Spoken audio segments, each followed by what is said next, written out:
Ошол мүнөттөрдөн кийин мен адамдын укуктарын коргойм деп терең максат койдум. Салам, мен Мадина. Бүгүн мени чечимге ошол эле учурда коркунучка түрткөн бир окуя тууралуу айтып берем. Кеч эле, мүмкүн саат 7-8. Кошуна кыздарым менен бирге кечки селге чыкканбыз. Бул нерсе бизге адат болуп калган. Бир уна кайра эле жаныбыздан өтүп жатты. Бир нерсе сезип турдум. Алдыда бара жаткам. Курбуларымдын кароого бурулганында анын колдору жамбашынан кайып кетти да, эч нерсе болбогондой күлүп жайнап ылдамдык менен кете беришти. Албаттуу, бою жеткен адамдын колдору эле.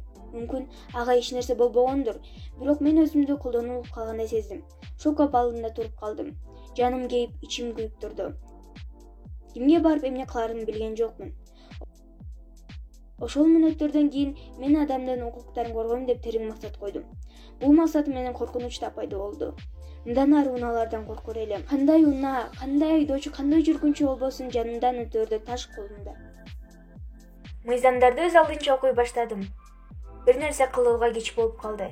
Бирок мен мындан ары өз укуктарымды жана мени коргой турчу мыйзам бар экенин билем.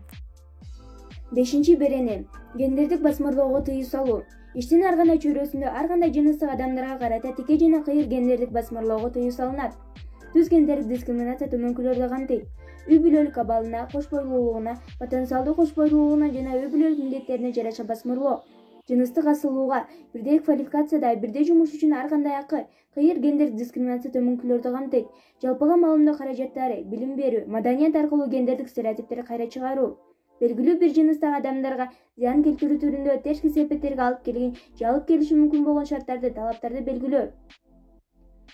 Тике же кыйыр басмырлоого катышкан адамдар Кыргыз Республикасынын мыйзамдарында каралган учурларда жана тартипте жоопкерчиликке тартылышат.